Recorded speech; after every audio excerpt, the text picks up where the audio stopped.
तो आज हम रिवाइज करेंगे आगे का। ठीक। सो विभाग की हम बात करेंगे जो दिल्ली सल्तनत में प्रमुख रहे। सबसे पहले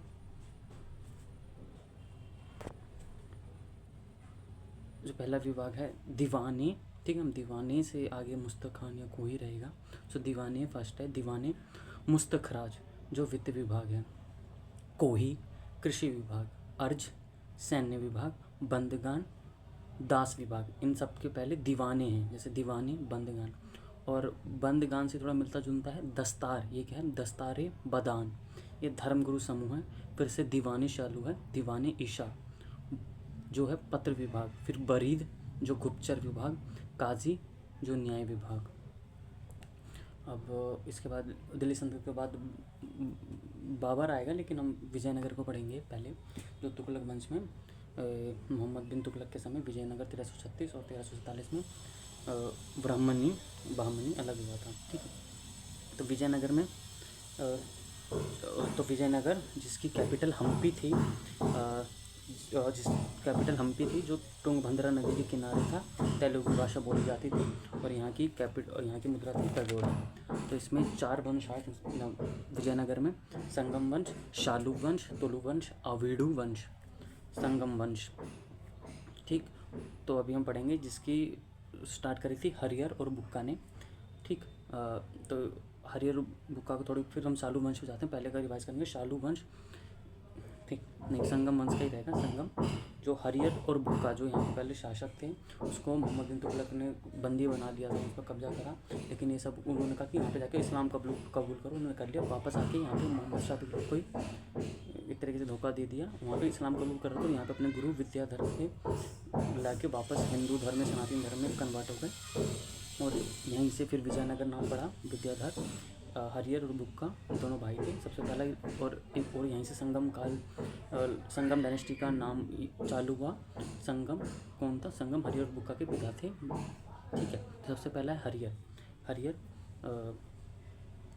जिसके सायन नाम का विद्वान रहता था इसकी दरबारी में। फिर बुक्का के टाइम रायचूर एक बहुत वामनी जो ऊपर महाराष्ट्र की साइड था, इन दोनों में कॉन्फ्लिक्ट चलता था रायचूर जगह नाम लेके, क्योंकि बहुत रिसोर्सफुल थी, बहुत उपजाऊ थी। ठीक है। तो मोहम्मद प्रथम जो वामनी का था, उसने बुक्का को हरा दिया। फिर बुक्का के बाद आया देवराय प्रथम। इसने भी रायचूर के लिए अपना पूरा योगदान दिया। इसी ने तुर्क घोड़ सवार रखे, बांध बनवाया तुंगभद्रा नदी पे। और फिर फिरोज शाह बहामनी शासक तो जो था फिरोज शाह बहामन, उसने देवराय प्रथम को रख दिया। फिर आया देवराय प्रथम के बाद देवराय द्वितीय। इसे गज बेटका कहते हैं। थोड़ा योग्य था गज बेटका, इसलिए देखिए इस टाइम ना बहामनी इस पर भारी पड़ रहे थे संगम काल पे। मतलब ये संगम डायनेस्टी पे हम कहें, क्योंकि फिर देवराय द्वितीय है गज बेटका।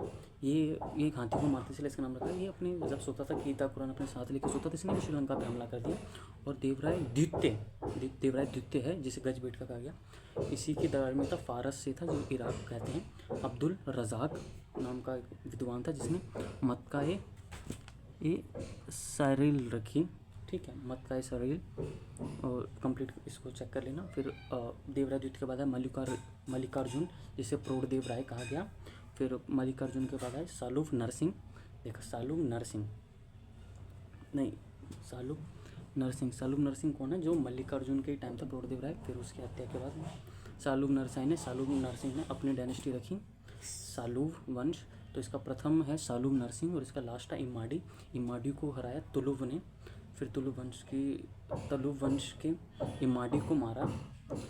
सालूफ की इमाडी को जो लास्ट था उसको मारा तुलुव के वीर नरसिंह ने। ठीक है, तुलुव के वीर नरसिंह ने। इसी के तुलुव में आते हैं कृष्णदेव राय जो बाबर के समकालीन थे। ठीक है, कृष्णदेव राय की जो मैंने याद रखी पुस्तकें और उपाधि क्या क्या करी थी, इसी के टाइम बाबर समकालीन था। और इसी ने 1498 में पोर्टुगीज़ आ गए थे और 1526 में बाबर आ गया था। आज के लिए इतना ही। थैंक्स। जय हिंद।